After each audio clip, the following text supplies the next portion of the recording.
नमस्कार दोस्तों, स्वागत है आपका मेरे चैनल पर। आज की वीडियो में मैं आपको बताने जा रही हूँ ये छठवां राज्य वित्त आयोग की जो रिपोर्ट है ये हमको फिल करनी है और ये टोटल 24 पेज की है। तो इसको जब भी हम फिल करने बैठते हैं तो 24 पेज देख के ही पहली बार दिमाग चकरा जाता है। उसके बाद जैसे शुरुआत करते हैं तरह तरह की इसमें सूचनाएं मांगी गई हैं, जिसको कलेक्ट करने में जो है हम आधा भरते हैं, फिर आधा रख देते हैं, फिर वो दूसरा दिन ऐसे आता आता रहता है और हमारा भर नहीं पाता है। तो बस इसीलिए मैंने आज ये वीडियो बनाया है कि सारी सूचना हमको ऑनलाइन अवेलेबल है, बस हमको ये जानना है कि किस साइट से हमको मिल सकता है, तो और कैसे हमको क्या क्या भरना है, क्योंकि इसकी ट्रेनिंग भी नहीं प्रोवाइड कराई गई है। तो जैसे हमारे यहाँ भरा जा रहा है वैसे हम आप लोगों को बता दे रहे हैं कि कैसे यहाँ पे भरा जा रहा है। हो सकता है कि आपकी हेल्प हो जाए। देन इससे जो भी इम्पोर्टेंट लिंक हैं इसके कि ऑनलाइन आप इसको सर्च कर सकते हैं, वो भी आपको प्रोवाइड करा देंगे ताकि आप लोग देख के जो है अपना डेटा फिल कर सकें। तो वीडियो को पूरा देखिएगा और अंत तक देखिएगा ताकि आपको एक एक स्टेप अच्छे से समझ में आ जाए। तो हम बात करते हैं छठा राज्य वित्त आयोग, इसकी हमको ये प्रपत्र हमको कैसे भरना है, जो कि हमको मिला है 24 पेज का मिला हुआ है, पीडीएफ है। ठीक, इसी पे हमको भरना है। अब हम आपको बता दें कि ये जो 24 पेज का पीडीएफ है प्रपत्र 1 से प्रपत्र 12 प्रपत्र हैं इसमें। ठीक है, तो इसको भरना हम आपको बताते हैं छठा राज्य वित्त आयोग की रिपोर्ट को कैसे भरना है। क्यों बता रहे हैं, क्योंकि ये जो है 24 पेज देख के ही उठाओ तो तरह तरह की विभिन्न प्रकार की सूचनाएं हैं, देखने के बाद में ही दिमाग घूम जाता है कि हम कहाँ से शुरुआत करें, कहाँ पे बंद करें, फिर थोड़ी देर माथा पच्ची करने के बाद फिर हम रख देते हैं। ठीक, तो आज इस वीडियो में मैं बताने वाली हूँ कि हम पर्टिकुलर कैसे भर लेंगे और हमारा जल्दी से काम हो जाएगा और सारी सूचनाएं हमको ऑनलाइन ही मिल जाएंगी। ठीक, ज़्यादा हमको ढूंढना नहीं रहेगा, क्योंकि केवल थोड़ी चीज़ें ही आपको खोजनी रहेंगी। अगर आप ये वीडियो देख लेंगे तो आपको अच्छे से समझ में आ जाएगा, लेकिन हाँ अंत तक देखना होगा। तो मैं आप शुरुआत करती हूँ प्रपत्र 1। प्रपत्र 1 में सबसे पहले क्या है, वर्ष 2011 की जनगणना के अनुसार ग्राम पंचायत की जनसंख्या आप स्त्री पुरुष भरेंगे, यहाँ पे टोटल हो जाएगा ऑनलाइन जब भरेंगे, या आप तीनों यहाँ पे भर सकते हैं। फिर आपके यहाँ एससी की जनसंख्या कितनी है, ये है टोटल। ठीक, फिर एससी कितनी है, फिर एसटी तो यहाँ शून्य है उत्तर प्रदेश में, कहीं कहीं पे हो सकता है हो। फिर यहाँ पे ओबीसी, ठीक, ओबीसी यहाँ पे भरना है डिटेल हमको। फिर ग्राम पंचायत में राजस्व गांव की संख्या कितनी है, आबाद कितने हैं, गैर आबाद कितने हैं, ये भरना है। पंचायत के गठन का वर्ष 2021-22 ये सबके लिए समान है, 21-22, क्योंकि इसी समय जो है ग्राम पंचायत का चुनाव हुआ था, वही वाला जो है माना जाएगा। फिर प्रादेशिक निर्वाचन वार्ड की संख्या, आपकी ग्राम पंचायत में कितने वार्ड हैं, ये जिस ग्राम पंचायत का है वहाँ 15 वार्ड है तो 15 वार्ड लिखा हुआ है। पंचायत की सीमाओं के पुनर्गठन के अंतिम पुनरीक्षण का वर्ष सबके लिए समान है, 2014-15 ही है। फिर उसके बाद में पंचायत की भूमि कार्य क्षेत्र यानी इसका क्षेत्रफल कितना है, या तो आप अपने लेखपाल यानी राजस्व विभाग से रिपोर्ट लें, या अभी हम आपको लिंक प्रोवाइड कराएंगे जहाँ पे इसमें मतलब डेटा उसमें भरा गया है, वो हमारे ग्राम पंचायत का ही ई ग्राम स्वराज का ही डेटा है। अभी हम आपको प्रोवाइड करा देंगे, लिंक प्रोवाइड करा देंगे, वहाँ से आपको मिल जाएगा कि आपकी ग्राम पंचायत का क्षेत्रफल कितना है। तो यहाँ पे आप ध्यान दीजिएगा, हेक्टेयर में और वर्ग किलोमीटर में। आप जैसे ये भरा गया है तो ये हेक्टेयर में है, अगर वर्ग किलोमीटर में भरना है तो वर्ग किलोमीटर में भी भर सकते हैं। ठीक, यहाँ पे समस्त परिवारों की संख्या, अब ये ध्यान दीजिएगा कि जो परिवारों की संख्या है ये 2025 की स्थिति के अनुसार हमको भरना है। और परिवार में कौन से कितने एससी परिवार हैं, कितने ओबीसी परिवार हैं, कितने जनरल परिवार हैं, ये भरना है। अभी इसका भी हम आपको प्रोवाइड करा देंगे। ठीक, पहले लेकिन आप लोग देख लीजिए। फिर उसके बाद में राशन कार्ड की संख्या, पात्र गृहस्थी प्लस अंत्योदय दोनों जोड़ के 24-25 के अनुसार कितना है और 20-21 के अनुसार कितनी जनसंख्या मतलब कितने राशन कार्ड थे। फिर यही राशन कार्ड से कितने जो है मेंबर जो है प्रभावित हो रहे हैं उसको यहाँ पे भरना है। ठीक, पात्र गृहस्थी और अंत्योदय योजना के अंतर्गत जीवन यापन करने वालों की जनसंख्या ये यहाँ पे हमको भरना है, इसी के अनुसार से ही भर देना है। ठीक, फिर उसके बाद में ही ये आपको मिल जाएगा NFSA की वेबसाइट से, अभी उसका भी हम वीडियो के डिस्क्रिप्शन में लिंक प्रोवाइड करा देंगे, वहाँ पे आप देख लीजिएगा। आपको दिखा भी देंगे कि कहाँ से पता चलेगा, लेकिन पहले हम प्रपत्र 1 देख लेते हैं। ग्राम पंचायत में भवनों की संख्या, भवनों मतलब अनावासीय, यहाँ पे पंचायत भवन है तो लिख दीजिएगा। सामुदायिक भवन जहाँ पे है वहाँ पे लिख देंगे, जहाँ पे नहीं है वहाँ पे नहीं लिखेंगे। पंचायत के स्वामित्व वाले भवन, जैसे यहाँ पे स्वामित्व वाले भवन में आ जाता है कि हमारे स्कूल, जितने स्कूल हैं स्कूल को काउंट करके आप लिख दीजिएगा पंचायत भवन। सारी चीज़ें जो भी हैं जिनमें पंचायत का स्वामित्व है वो लिख देना है। फिर उसके बाद में आरआरसी रिसोर्स रिकवरी सेंटर, अगर आपके यहाँ जितने हैं उतना आप लिख दीजिएगा। अन्नपूर्णा भवन है तो लिख दीजिएगा, बारात घर है तो लिख दीजिएगा, नहीं तो शून्य कर दीजिएगा। फिर यहाँ पे आर्थिक के परिवेश के बारे में, यहाँ पे पंचायत क्षेत्र में दुकानों की संख्या। अस्थाई का मतलब यहाँ पे आप लोग ले लीजिएगा जिसका जीएसटी या टैन बना होगा उन ग्राम पंचायतों को आप रख लीजिएगा। अस्थाई में अन्य दुकानों को आप रख लीजिएगा। ठीक, तो यहाँ पे ये है। फिर बाजार की स्थिति, आप लोग सप्ताह में एक बार लगती है, प्रतिदिन लगती है, सप्ताह में 2 बार लगती है, या पाक्षिक यानी 15 दिन में एक बार लगती है। तो जैसे भी लगती होगी जितनी बार आप यहाँ पे लिख दीजिएगा। सर्विस प्रोवाइडर्स द्वारा स्थापित मोबाइल टावर अगर आपकी ग्राम पंचायत में लगे हुए हैं, ये यहाँ पे आप प्रधान जी का सहयोग ले सकते हैं। ठीक, निजी भूमि पर लगा है, पंचायत के स्वामित्व पे लगा है, उसको आप फिल कर दीजिएगा। फिर फार्म हाउस या बैंकेट हॉल अगर ग्राम पंचायत में है तो लिख दीजिएगा, नहीं तो रहने दीजिएगा। फिर पंचायत द्वारा प्रदत्त मूलभूत सेवाएं, अब जैसे यहाँ पे हैंडपंप की संख्या, ये आपको ब्लॉक से भी रिपोर्ट मिल सकती है और यहाँ पे जो भी हम बताएंगे जहाँ पे वहाँ से भी रिपोर्ट मिल जाएगी। पाइपलाइन की संख्या यानी जल जीवन मिशन का जो है वहाँ से आप जेजेएम की वेबसाइट ई ग्राम स्वराज पे ही वहाँ पे एडमिन लॉगिन से आप देखेंगे तो टोटल एक्चुअल डेटा आपको मिल जाएगा कि कितने घरों में टैप वाटर की कनेक्शन कर दिया गया, वही पाइपलाइन यहाँ पे हो जाएगा। मार्ग प्रकाश व्यवस्था, कितना लाइटें लगी हुई हैं उसका, सौर ऊर्जा वाले कितने पोल हैं वो लिख देना है। ठीक, शिक्षण अवस्थापना में कितने प्राथमिक विद्यालय हैं, कितने जूनियर हैं, कितने हाई स्कूल हैं, इंटरमीडिएट, स्नातकोत्तर, ये सारी जानकारी आप लोगों को होगी ही, बट नो योर, वहाँ पे नो योर ग्राम पंचायत में भी लिखा हुआ है। तो इस प्रपत्र का 80% जो है आपको नो योर ग्राम पंचायत से भी मिल जाएगा। अभी हम आपको बता देंगे कहाँ से मिलेगा आपको वो डेटा।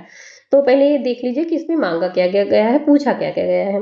एएनएम सेंटर, प्राथमिक स्वास्थ्य केंद्र, सामुदायिक स्वास्थ्य केंद्र, निजी चिकित्सालय जितने भी हैं तो आपको लिख देना है। ठीक, फिर यहाँ पे पशुपालन पशु चिकित्सालय है तो लिखना है, पशुधन केंद्र है तो लिख देना, नहीं तो शून्य कर देना है। जो चीजें हैं जितनी हैं उतनी संख्या में लिखनी है, नहीं तो शून्य डाल देना है। अब सड़कें कितनी, कच्ची सड़क कितने किलोमीटर की है, खड़ंजा कितने किलोमीटर की है, सीसी रोड, पक्की रोड, ये आप जो ग्राम प्रधान जी से जो है पंचायत सहायक, रोजगार सेवक सभी के साथ बैठ के अच्छे निकाल लीजिएगा, फिर भर दीजिएगा। ठीक है, फिर यहाँ पे 15 नंबर है पंचायत के अंतर्गत सरकारी गैर सरकारी उद्योग की संख्या 2025 31 मार्च 25 की स्थिति।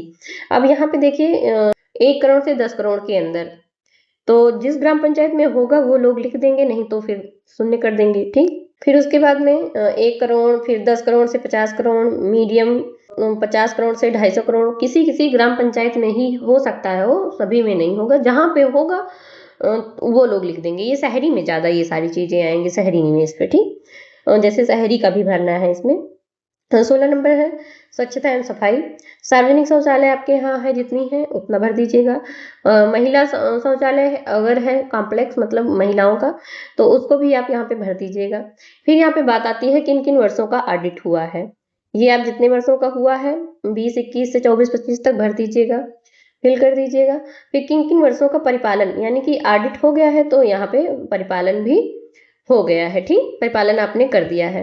फिर कितने वर्षों का ऑडिट प्रमाण पत्र जारी किया जा चुका है, तो जैसे यहाँ इस ग्राम पंचायत में 4 वर्षों का जारी हुआ, अभी 5वें मतलब 24-25 का नहीं मिला है तो 25 का यहाँ पे 0 कर दिया गया। फिर यहाँ पे ऋण की कुल राशि, अगर ग्राम पंचायत ने किसी प्रकार का लोन वगैरह कुछ लिया हुआ है तो उसको लिख देंगे, नहीं तो यहाँ पे शून्य कर देंगे। अब ये हो गया हमारा प्रपत्र 1। अब प्रपत्र 1 के बाद में हम दिखाते हैं कि हमको डेटा कहाँ से मिलेगा। जो भी मैंने बताया प्रपत्र 1 का आपने मोटा मोटा देख लिया कौन कौन सी सूचना मांगी जा रही है, वो हम आपको प्रोवाइड करा देते हैं कि कहाँ से मिलेगा। तो हमको सबसे पहले क्या करना है, ई ग्राम स्वराज के नो योर पंचायत यहाँ पे आना है और इसका डायरेक्ट लिंक हम आपको प्रोवाइड करा देंगे, यानी कि आप यहाँ पे डायरेक्ट आएंगे और अपनी ग्राम पंचायत की जो भी डिटेल देखनी होगी आप देख लेंगे जो भी सिलेक्टेड है। तो यहाँ पे हम सेलेक्ट कर रहे हैं उत्तर प्रदेश। उत्तर प्रदेश में हमको ग्राम पंचायत का देखना है, ग्राम पंचायत। फिर किस जनपद का देखना है, तो हम रैंडमली यहाँ पे सेलेक्ट कर रहे हैं आगरा जनपद। ठीक, फिर यहाँ पे ब्लॉक पंचायत हम रैंडमली सबसे फर्स्ट है अछनेरा को ही सेलेक्ट कर ले रहे हैं। फिर यहाँ पे हम रैंडमली जो है कोई भी ग्राम पंचायत ले लेते हैं, जैसे हम ले लेते हैं मंगनपुर को ले लेते हैं। ठीक, अब यहाँ पे हमको क्या करना है, कैप्चा भरना है। ओके, हमने भर दिया कैप्चा। अब हमने गेट रिपोर्ट पे क्लिक किया। अभी ये देखिए हमारे सामने जो है आ गया। अब यहाँ पे आप लोग देखेंगे कि ये पूरा इस ग्राम पंचायत की प्रोफाइल ओपन हो गई है। यहाँ पे बगल में आपको सरपंच जी की डिटेल्स मिल जाएगी, सेक्रेटरी कौन है, उनका नंबर, मोबाइल नंबर, ईमेल, ये सारी चीजें मिल जाएंगी। फिर यहाँ पे आप देखेंगे ग्राम पंचायत, जिला कौन सा है, ब्लॉक कौन सा है, एलजीडी कोड क्या है, क्या ईमेल एड्रेस है ग्राम पंचायत का, मोबाइल नंबर क्या है, सारी चीजें यहाँ पे मिल जाएंगी। फिर जो हमारे प्रपत्र 1 में मांगा गया है, पॉपुलेशन, यहाँ पे मेल फीमेल टोटल, ओके। और उसके बाद में एससी एसटी सारी पॉपुलेशन, ओबीसी जनरल सारी पॉपुलेशन आपको यहाँ से मिल जाएगी। एरिया ग्राम पंचायत का पूछा गया है वो आपको यहाँ से मिल जाएगा। वार्ड आपको वैसे पता भी होगा, लेकिन इसमें भी यहाँ पे सब कुछ है। Primary school, pre primary schools, ये सारी चीजें भी आपको यहाँ से मिल जाएंगी। और ये देखिए primary health centre, health sub centre, और उसके बाद में आयुर्वेदिक क्लिनिक, यानी सारी चीजें जो वहाँ पे पूछी गई यहाँ पे सब कुछ अवेलेबल है। यहाँ पे नंबर ऑफ हाउस होल्ड, परिवार की जनसंख्या, जॉब कार्ड होल्डर, तो एसएसजी कितने हैं, number of household connected to tap water, कितने घरों में जो है टैप वाटर की व्यवस्था है। अब ये जो है सही भी, कहीं कहीं सही है ये डेटा, कहीं कहीं गलत भी है, तो आप जल जीवन की जेजेएम की वेबसाइट से देख लीजिएगा, वो ज्यादा सही पड़ेगा आपको। ठीक, वो एक्चुअल डेटा रहेगा। कितने हाउस होल्ड में टॉयलेट है, खैर ये मांगा ही नहीं गया है। ठीक, अब यहाँ पे number of drinking water sources, इसे ये सूचना यहाँ पे थोड़ा गलत है, 2 हैंडपंप नहीं होंगे और होंगे, लगभग मिल जाती है यहाँ से सूचना। ठीक है, देख लीजिएगा। फिर उसके बाद में इलेक्टेड मेंबर कौन है, ये सारी चीजें यहाँ से आपको मिल जाएंगी। Panchayat officials, asset information, audit किन किन वर्षों का हुआ है नहीं हुआ, यहाँ से आप सारी चीजें देख सकते हैं। ठीक, तो अब हम आपको बताते हैं कि राशन कार्ड की डिटेल हमको कहाँ से मिलेगी। ठीक, यहाँ पे हमारा है fcs.up.gov.in। ठीक, ये उत्तर प्रदेश खाद्य एवं रसद विभाग, इस यहाँ से हमको मिल जाएगा। इसका लिंक हम डिस्क्रिप्शन में डाल देंगे, आप लोग देख लीजिएगा। और उस पर क्लिक करेंगे तो यहाँ पे हमको आना है राशन कार्ड की पात्रता सूची, यहाँ पे क्लिक करना है। देन हमको जो है अपना जनपद, जैसे यहाँ पे भी हम कोई एक यही आगरा ही सिलेक्ट कर ले रहे हैं, फर्स्ट जनपद। असनेरा ब्लॉक, ये नगर पंचायत है, सॉरी हमको नगर पंचायत नहीं देखना है, बैक करते हैं। हमको ग्राम पंचायत का देखना, मतलब ब्लॉकवार ग्राम पंचायत का देखना है। ये सारी चीजें क्या है, नगर पंचायत का है, नगर पालिका का है। और हमको ग्राम पंचायत का हम फिल कर रहे हैं, तो ग्राम पंचायत का यहाँ पे देखेंगे अछनेरा ब्लॉक। ठीक, अब हमको कौन सी ग्राम पंचायत देखनी है, अकबरा का देख ले रहे हैं। ठीक, तो यहाँ पे आप देखेंगे दुकानदार का नाम है, बट उसमें पूछा नहीं गया है। यहाँ पे राशन कार्ड की संख्या देख लीजिए। ठीक, पात्र गृहस्थी कितने हैं, 770 हैं। और ये अंत्योदय कितने हैं, 14 है। कितनी जनसंख्या को लाभ मिल रहा है, इसका पूरा यहाँ से आपको डेटा मिल जाएगा। ठीक, हम बात करते हैं जेजेएम की वेबसाइट का। ठीक है, तो जेजेएम के लिए हमको क्या करना है, इसको हम बैक करते हैं, इसको भी बैक करते हैं। हम आते हैं होम पे। पहले ये ई ग्राम स्वराज की वेबसाइट है। ओके, यहाँ ई ग्राम स्वराज पे ही आपको यहाँ पे दिख जाएगा व्यू जेजेएम डैशबोर्ड, यहाँ पे आप आइएगा। ठीक, और यहाँ से आप एडमिन लॉगिन कर दीजिएगा, तो आपको ग्राम पंचायत की वहाँ पे कितने घरों में नल का कनेक्शन है वहां से आपको दिख जाएगा। अब हम बात करते हैं प्रपत्र 2 पे आते हैं। अब हम आ गए प्रपत्र 2 पे।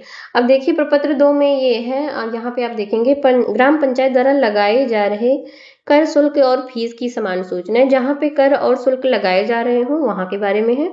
तो यहाँ पे सिंपली क्या है कि कौन सा दर अगर आप कलेक्ट कर रहे हैं तो कितना परसेंट, मतलब कितना रुपया कलेक्ट कर रहे हैं वो यहाँ पे भरना है। ठीक है, और दरों के निर्धारण का अंतिम वर्ष, किस वर्ष आपने जो है, जैसे यहाँ पे 20-21 में मान लो आप मोटर यान और भिन्न वाहनों पर मान लो आप 1% ले रहे हैं, यानी कि 1 रुपया ले रहे हैं, 100 रुपया पे 1 रुपया जो भी है, 5 रुपया, तो वो 5 रुपया आपने अंतिम वर्ष कब सिलेक्ट किया था वो भरना है।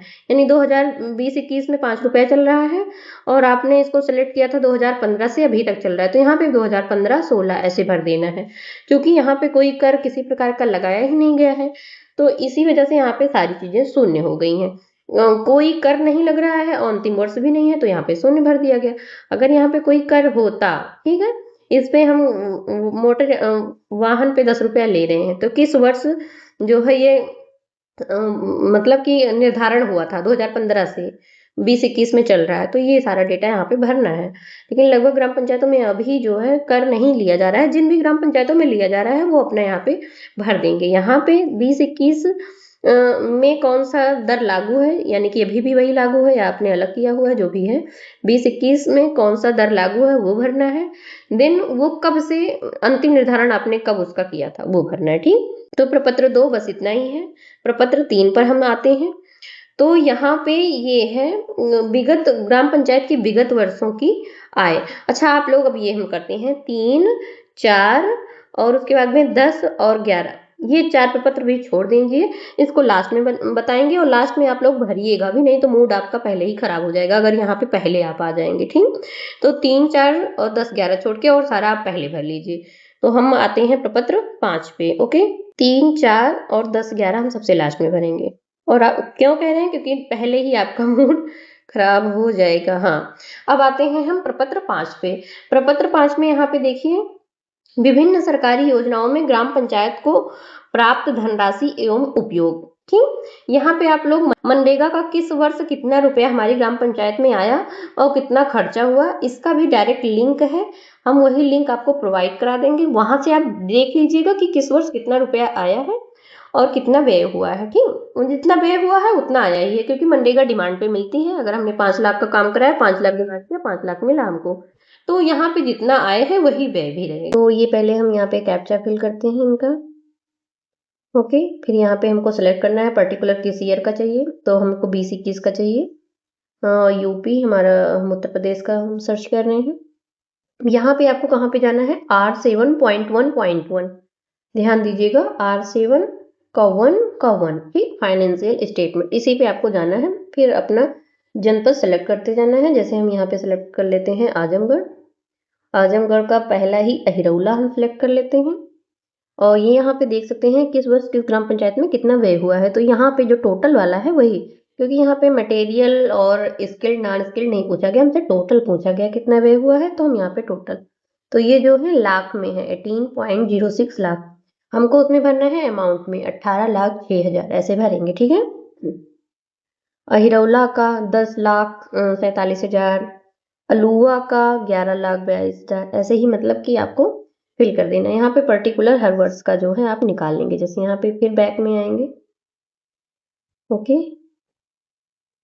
तो यहाँ पे आप ऐसे ईयर सेलेक्ट करते जाएंगे।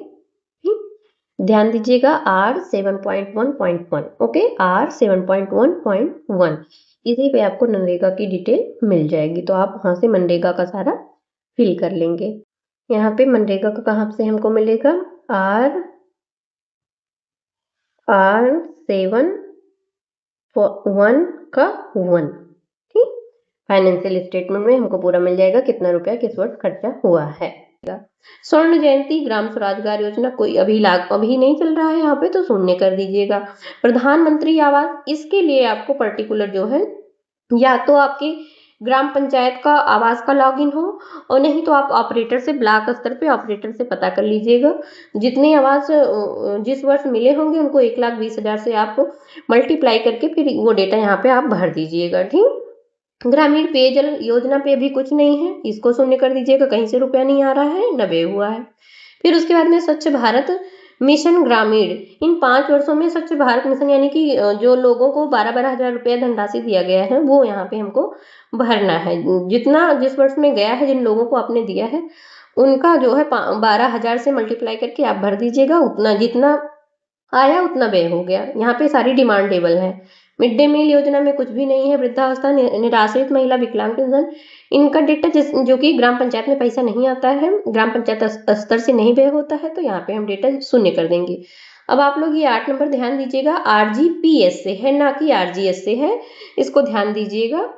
ये RGS वाला हम प्रपत्र 4 में भरेंगे, 3 में भरेंगे, यहाँ पे नहीं भरना है। जिनका RGS से, जैसे अगर क्या बोलते हैं पंचायत भवन बना हो, ये सारी चीजें तो यहाँ पे नहीं भरनी है। ठीक, और अंत्येष्टि स्थल का जिनके यहाँ पैसा आया हो वो यहाँ पे आप भरेंगे। किन्हीं किन्हीं ग्राम पंचायतों में अंत्येष्टि स्थल का जिस वर्ष पैसा आया है, हर वर्ष 0 कर दीजिएगा। मान लीजिए 24-25 में पैसा आया है तो उसका आप भर दीजिएगा जितना आय व्यय हुआ है। मातृभूमि योजना में जिन ग्राम पंचायतों में पैसा गया हो तो उनका जो है शासकीय अंश जो भी अगर हुआ हो तो उसको आप भर देंगे। गौशाला जिनकी ग्राम पंचायत में है, उनके यहाँ जितना आया गया ये पूरा भरना है, जिनकी ग्राम पंचायत में गौशाला है। जो कि इस ग्राम पंचायत में गौशाला नहीं है तो कुछ भी नहीं। और यहाँ पे आप लोग कर दीजिएगा, यहाँ पे भी हमको नॉट एप्लीकेबल, यदि कोई है, अगर कोई अन्य योजना से आपके यहाँ पैसा आया है तो उसको भर दीजिएगा, नहीं तो नॉट एप्लीकेबल कर दीजिएगा। और योग वगैरह आपको नहीं करना है, वो ऑटोमेटिकली जो ऑनलाइन भरेंगे तो उसमें योग हो जाएगा, कोई दिक्कत की बात नहीं है। फिर यहाँ पे प्रपत्र 6, अब आप लोग ये देख लीजिए कि कितने भवन है हमारे यहाँ पे। आपकी ग्राम पंचायत में आवासीय भवन अगर है तो भर दीजिएगा कितने भवन है उनके रख रखाव पर। ठीक, अब जैसे यहाँ पे अनावासीय भवन, जैसे हमारे यहाँ विद्यालय, पंचायत भवन यानी कार्यालय, वो भी हमारा अनावासीय भवन है।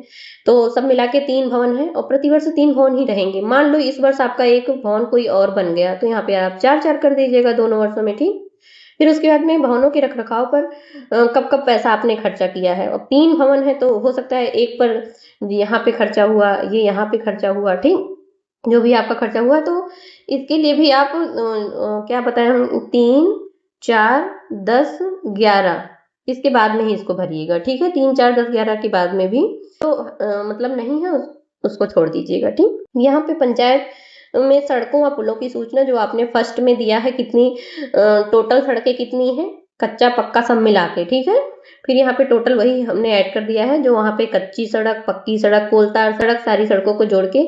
और किस वर्ष सड़कों के रख रखाव पे कब कितना कितना पैसा रख रखाव पे यहाँ पे है। हमको मतलब नई सड़कें बनाने का नहीं है, सड़कों के रख रखाव पर अगर मरम्मत जिन जिन वर्ष हुआ है वही हम ऐड करेंगे। ठीक है, पुल अगर आपकी ग्राम पंचायत में जितने हैं उसको ऐड कर दीजिएगा, उनको अगर रख रखाव हुआ है तो उसको ऐड कर दीजिएगा। ठीक, बात करते हैं प्रपत्र 7 की। तो यहाँ पे ये देखिए, इसमें केवल यही है कि ग्राम पंचायत में कितने कितने स्तर के कर्मचारी हैं।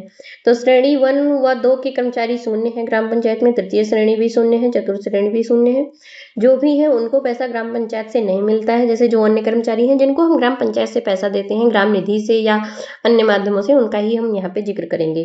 तो जैसे यहाँ संविदा कर्मचारी जो हैं, दैनिक वेतनभोगी एक हैं, हमारे पंचायत सहायक हैं, उनका हम चूंकि 20-21 में इनकी नियुक्ति नहीं हुई थी तो शून्य कर देंगे, 21-22 में हुई थी तो 1-1 कर देंगे। और जितने महीने का वेतन यहाँ से मिला है उतना हम जोड़ के, यानी 20,000 मिला था 4 महीने का वेतन 21-22 में, 22-23 में पूरे वर्ष का वेतन, 23-24 में पूरे वर्ष का वेतन, और 24-25 में पूरे वर्ष का वेतन, ये सारा है। तो ये सोचिए कि ये पंचायत सहायक प्रशासनिक सेवाओं के लिए रखे गए हैं। लेखा सहायक सेवाओं के लिए शून्य है हमारी ग्राम पंचायत में, राजस्व सेवाओं के लिए भी शून्य है, अभियंत्रण सेवाओं के लिए भी शून्य है ग्राम पंचायतों में। सारा डेटा आप शून्य फिल कर दीजिएगा। देन यहाँ पे आप लोग देखेंगे 8। अब ये देख लीजिएगा कि देनदारियां, यानी जिनके आप बकाया हैं, जो भी होगी, जल निगम को देने का कितना बकाया है, भवन अगर आपने किराए पे लिया है उनका बकाया है, कोई ऋण लिया है, वेतन या भत्ते का भी देनदारी बची हुई है, पेंशन, ग्रेच्युटी, ये सारी चीजें अगर हैं तो आप भर दीजिएगा, नहीं तो शून्य कर दीजिएगा। इस ग्राम पंचायत में नहीं, कोई देनदारी नहीं है तो यहाँ पे शून्य कर दिया गया है। तो यहाँ पे 9 नंबर हम देखते हैं, 9 प्रपत्र 9। प्रपत्र 9 में कि चल संपत्तियां कितनी है ग्राम पंचायत में। तो ऋण कोई ग्राम पंचायत ने दिया है अगर तो वो भी हमारी संपत्ति में, अगर कोई ऋण दिया है यानी कि हमको मिल सकता है, तो ये भी यहाँ पे शून्य है। ग्राम पंचायतों में किसी ने ऋण नहीं दिया है, किसी ग्राम पंचायतों ने किसी को ऋण नहीं दिया है, शून्य है। बैंक तथा डाकघर में जमा अगर ग्राम पंचायत ने जमा कराया है तो उसका। पूंजी निवेश कैपिटल अगर कहीं पे लगाया है तो फिर उसका नहीं। अन्य चल संपत्तियां, जैसे यहाँ पे ये 1.5 लाख रुपए का क्या है कि हमारे पास ई रिक्शा है, वो भी हमारी संपत्ति है, तो यहाँ पे ये ऐड कर दिया गया है। संख्या कितनी है, यहाँ पे संख्या भरनी है। मूल्य 1.5 लाख रुपए का था, रख रखाव पर भी इसके ऊपर हुआ है, 24-25 में नहीं हुआ है, शून्य कर देंगे। ठीक, अचल संपत्तियां, आवासीय भवन इस ग्राम पंचायत में शून्य है। अनावासीय भवन कार्यालय हमारा हो गया तो 1 है, उसकी क्या मूल्य आप लोगों के मतलब लगाते हैं, ठीक है, वो भर दीजिएगा जो भी आपको लगेगा। विद्यालय 3 भवन है तो उसका फिर उस पर कितना रख रखाव पर व्यय हुआ है जिन वर्षों में, वो आप ऐड कर देंगे। गौशाला अगर आपके पास है उसको भी ऐड करेंगे। फिर उसके बाद दुकानों इत्यादि का विवरण आप लोग चाहेंगे तो ऐड कर दीजिएगा। जो भी आपके ऊपर एप्लीकेबल होगा उसको आप भरिएगा, नहीं तो शून्य कर दीजिएगा। अन्य अचल संपत्तियां, जैसे आरआरसी भी हमारी संपत्ति है तो इसको यहाँ पे फिल कर दिया गया। ठीक, फिर ये हमारा हो गया प्रपत्र 9। प्रपत्र जैसा मैंने कहा है 3, 4, 10, 11 ये भी हम छोड़ते हैं, हम आते हैं 12 पे। ठीक, 10 11 छोड़ देते हैं, फिर हम आते हैं 12 पे। 12 पे यहाँ पे हम देखेंगे कि वर्ष 20-21 में कर फीस शुल्क जो भी आपने लगाया है उसको जो है लगाया है तो उसका विवरण भरेंगे, नहीं तो शून्य कर देंगे। 24-25 में भी लगाया है तो रखेंगे, नहीं तो शून्य कर देंगे। लेकिन हाँ ये है कि अभी तक तो अधिकतर ग्राम पंचायतों में शुल्क नहीं एकत्रित किया गया है 24-25 से, लेकिन छठवें राज्य वित्त में जो है एकत्र किया जाएगा और ये मेरे ख्याल से लगता है कि कंपलसरी हो जाएगा। तो ये अगली अगली फाइनेंस कमीशन के लिए ये है भरने वाला वो रहेगा। ठीक है, अभी लगभग ग्राम पंचायतों में नहीं है एकत्रित किया जा रहा है, 25-26 से शुरुआत हुआ है लगभग जगहों पे। तो जिनका भी पहले से जो एकत्रित करते रहे हो वो अपना डेटा भरेंगे। प्रपत्र 3 और 4 को भरने से पहले आप 10-11 भरेंगे तो 3-4 आराम से भर जाएगा। तो आते हैं हम 10 और 11 पे। प्रपत्र 10। ओके, प्रपत्र 10 में यहाँ पे है राज्य वित्त आयोग की संस्तुतियों के आधार पर प्राप्त एवं उपयोग की गई धनराशि।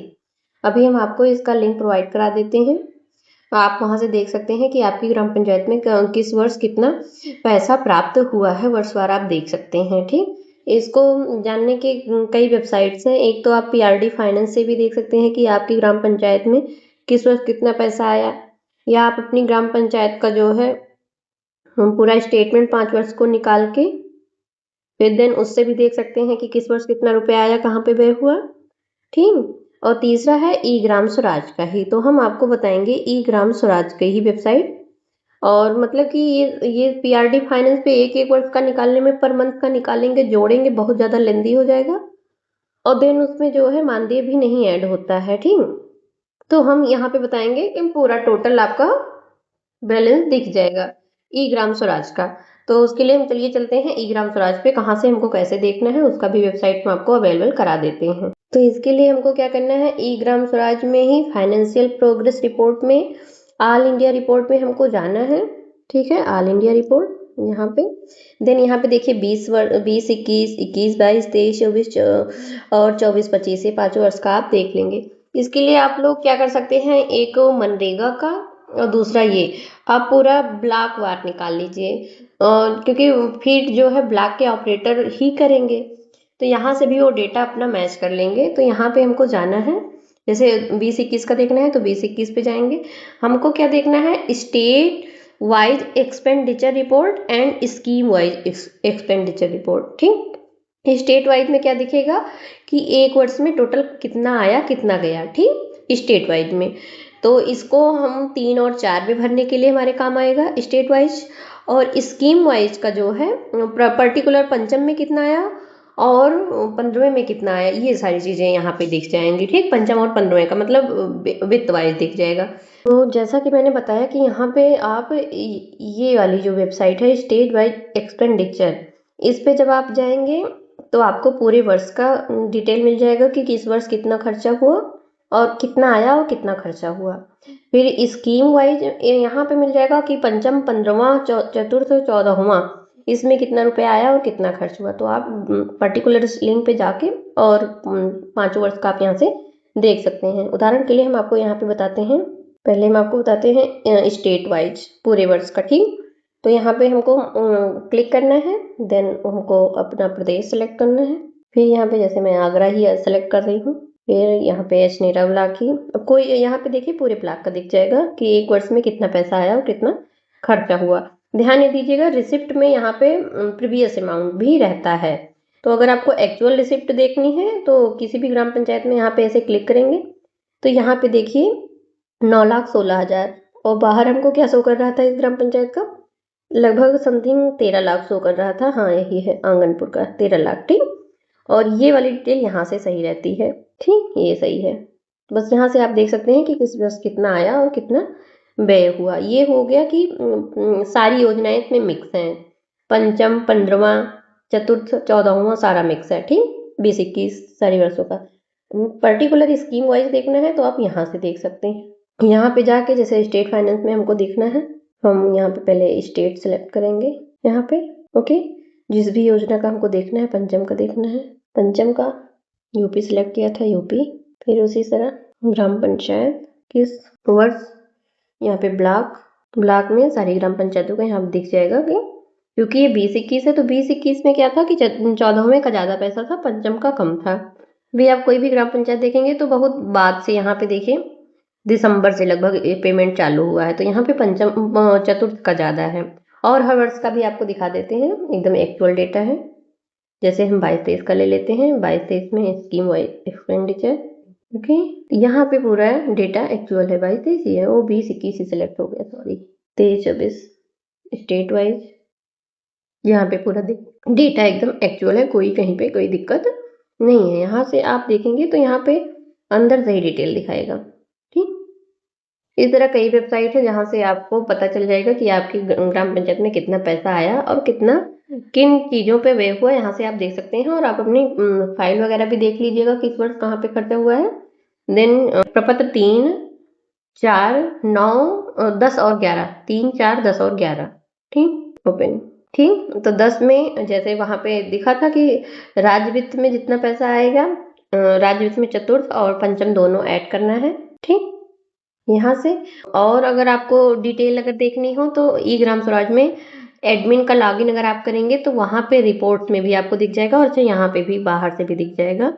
कई जगहों से सही डिटेल यहाँ से मिल जाती है। जैसे हम यहाँ पे जाएंगे ई ग्राम स्वराज, ओके, ये 8 रजिस्टर्ड में annual receipt and payment format, यहाँ पे जाएंगे।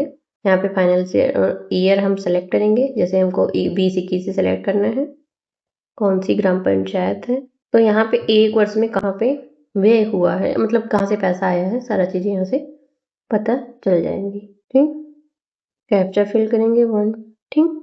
तो यहाँ पे देखेंगे आपको सारा कितना पैसा आया हुआ है, मतलब बैंक डिपॉजिट भी, ग्राम। अब यहाँ पे देखिए grants from state government and central government, यहाँ पे एकदम एक्चुअल दे रहा है, ठीक। तो यहाँ से आप डायरेक्ट लिख सकते हैं। वहाँ पे पर्टिकुलर पंचम और 15वां ऐसे था और यहाँ पे टोटल दे रहा है, तो यहाँ का जो डेटा है एकदम सही है, यहाँ से भी आप भर सकते हैं क्योंकि इसमें चतुर्थ पंचम सारा चीज ऐड है, ठीक। और खर्चा कहाँ पे हुआ है आप पर्टिकुलर देख सकते हैं, ऐसे भर सकते हैं, ठीक। अब हम आते हैं रिपोर्ट्स पे। तो यहाँ प्रतिवर्ष का आप लोग ऐसे निकाल लीजिएगा, फिर भर दीजिएगा, फिर उसमें देख लीजिएगा कि कहाँ पे आपने किस वर्ष कहाँ पे खर्चा किया है और भर दीजिएगा। ये 10 हो गई कि राज्य वित्त का, ठीक। 11वां हो गया, 11 है केंद्रीय वित्त का, ठीक। तो जैसे यहाँ पे है ना ये ग्रांट्स फ्रॉम सेंट्रल गवर्नमेंट, तो सेंट्रल वाला प्रपत्र 11 हो जाएगा और स्टेट वाला क्या हो जाएगा, प्रपत्र 10 हो जाएगा, ठीक। और जो चीजें यही चीज हमको प्रपत्र 3 में भी भरनी है और प्रपत्र 4 में भी भरनी है। केंद्रीय वित्त का ये वाला हमको प्रपत्र 4 में भरना है और प्रपत्र 3 में भरना है। अभी दिखाते हैं प्रपत्र 3, ओके, यहाँ पे हम आ गए प्रपत्र 3, 1 मिनट, हाँ ठीक है, ये प्रपत्र 3 आ गया। 3 में यहाँ पे सारी अगर आपने कर वगैरह लगाना है, लगाया हुआ है, जिन वर्षों में आपको प्राप्त हुआ है, जैसे यहाँ पे बात हो रही है आय, कर या शुल्क से आपको अगर प्राप्त हुआ है तो आप भर दीजिएगा, नहीं तो शून्य कर दीजिएगा। इस ग्राम पंचायत में पिछले वर्षों में कोई शुल्क नहीं लगाया गया था तो यहाँ पे शून्य हो गया है। देन यहाँ पे आपको आना है, अन्य शुल्क आपने कोई अगर कलेक्ट किया हो तो उसको भर सकते हैं, नहीं तो शून्य कर दीजिएगा। और ये सारी चीजें हैं, ठीक। और जैसे यहाँ पे देखिए जिनके यहाँ गौशाला के उत्पादों से कूड़ा कचरा प्रबंधन, मतलब सारी चीजें हैं, बट ऐसा था कि ये पिछले वर्षों में इस ग्राम पंचायत में नहीं है और अन्य ग्राम पंचायतों में है।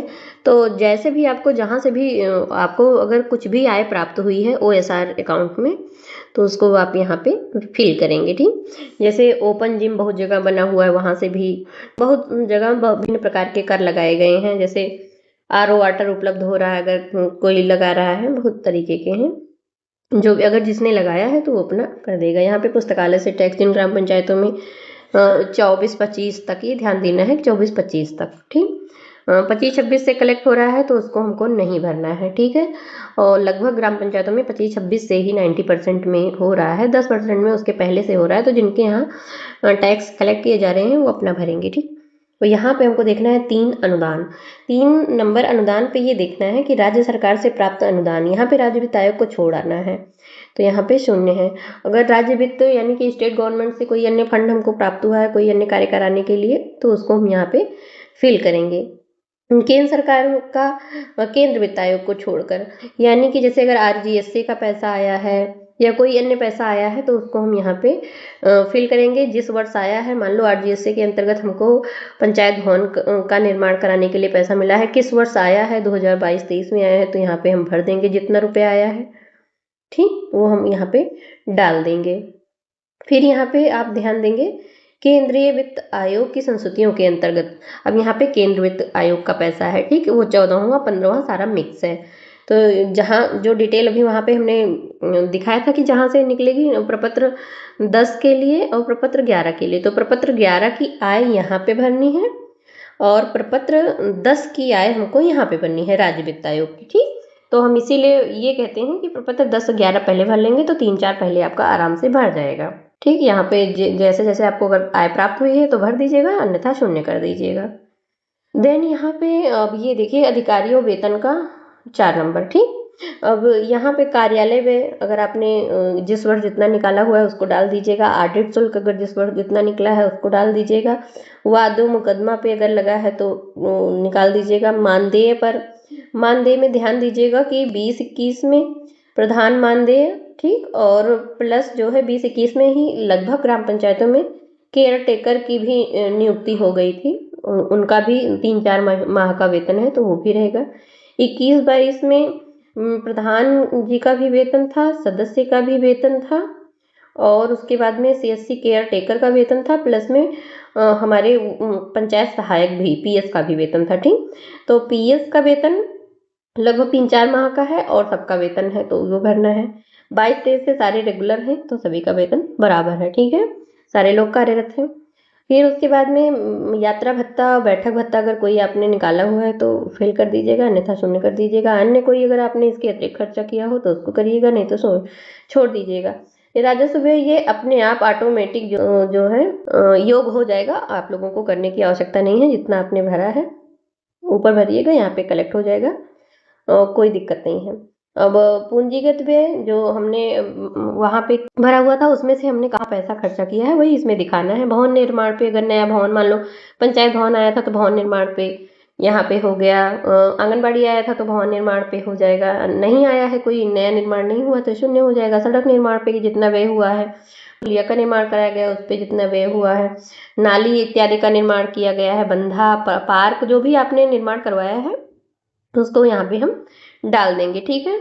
फिर उसके बाद में तालाब इत्यादि जो भी चीज़ें हैं, संपत्ति के रख रखाव, सड़क अनुरक्षण यानी सड़क मरम्मत पे अगर हुआ है वे, भवन अनुरक्षण मतलब पंचायत भवन मरम्मत या स्कूल मरम्मत या कुछ भी अगर कराया गया है तो भवन अनुरक्षण में आ जाएगा, ठीक है। मोटर गाड़ी साज सज्जा के रख रखाव ये सारा व्यय नहीं हुआ है। नालियों के रख रखाव मतलब नाली मरम्मत अगर हुआ है तो जिस वर्ष हुआ है तो उसको हम डाल देंगे, ठीक। पार्कों के रख रखाव, अगर आपके यहाँ पार्क वगैरह है उसका अगर कुछ हुआ है, आपने कोई इक्विपमेंट लिया है तो उसको डाल देंगे रख रखाव, ठीक। रख रखाव का मतलब यहाँ पे मरम्मत से है। पेयजल सुविधा हैंडपंप के रख रखाव यानी मरम्मत से है। अगर आपने लिया है पुल पुलिया के रख रखाव यानी मरम्मत अगर आपने करवाया है तो, अन्य कोई व्यय। बस उसके बाद में सामाजिक सेवा जो जिस मद में आपने व्यय किया हो आप भर दीजिएगा, अन्यथा आप जो है शून्य कर दीजिएगा। तो ये हो गया प्रपत्र 3 और 4।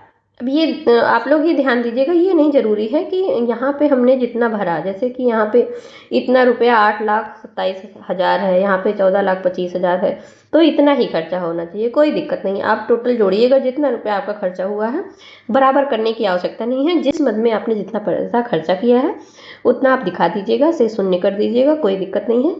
ये दिक्कत नहीं आएगी कि हमारा बराबर नहीं है, बराबर कोई करने की दिक्कत नहीं आएगी, ठीक है। फिल करके आप जल्द से जल्द जो है 6वें वित्त आयोग की रिपोर्ट सबमिट करिए।